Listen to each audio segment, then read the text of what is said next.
Chaque jour, un verset de la Bible, une pensée et une invitation. Plus de power avec Léo. Hey, salut les amis! Je suis content de vous retrouver pour une nouvelle semaine de Plus de Power. Je voudrais te poser une question. Tu connais cette sensation quand tu dois prendre une décision importante et tu te demandes si tu vas dans la bonne direction ou pas? C'est un peu comme quand tu utilises un GPS pour te rendre quelque part que tu ne connais pas le chemin. Tu fais confiance à cette petite voie pour te guider. Prenez à droite, prenez à gauche, continuez tout droit, même si tu ne vois pas tout le chemin d'un seul coup. Imagine si tu pouvais avoir cette confiance absolue, mais pour ta vie entière, en sachant que chaque pas est guidé. Ça serait super, n'est-ce pas?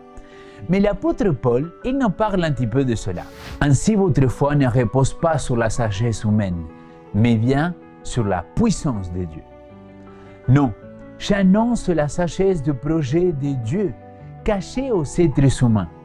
Dieu l'avait déjà préparé avant la création du monde pour nous faire participer à sa gloire.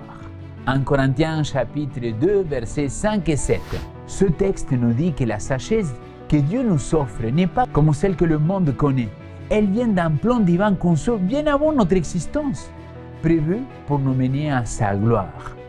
Mon ami, ce n'est pas juste de la sagesse ordinaire, c'est un aperçu de son plan éternel pour nous. Regardez la citation du jour. Quand vous avez cherché à connaître sa volonté, votre part dans l'action de Dieu consiste à croire que vous serez conduit, guidé et béni dans l'accomplissement de sa volonté. J'espère que quelqu'un il dit Amen.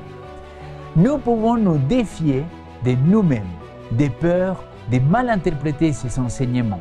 Mais faisons de cela un sujet de prière, en ayant confiance encore et encore que son Saint-Esprit nous conduira à interpréter correctement ses plans et l'action de sa providence. Mon ami, cela signifie que même si nous avons peur de mal interpréter ces signes ou de suivre les mauvais chemins, nous devons garder la foi que l'Esprit nous guidera correctement si nous continuons à chercher et à prier pour sa direction.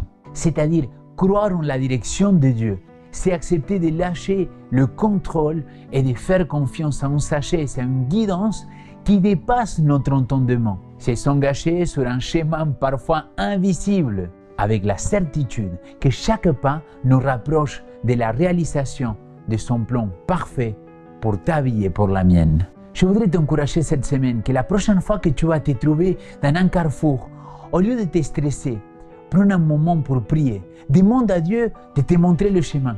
Fais confiance à cette direction, à ce GPS divin et laisse-toi guider vers des destinations que tu n'auras jamais imaginées. Fais confiance aussi à cette intelligence que le Seigneur il t'a donnée pour prendre les bonnes décisions. C'est pour ça, mon frère, ma sœur, que nous avons besoin, jour après jour, de demander ce power divin dans notre vie pour qu'il nous montre quel est le bon chemin à suivre, pour unir notre intelligence à son intelligence, pour ainsi accomplir sa volonté.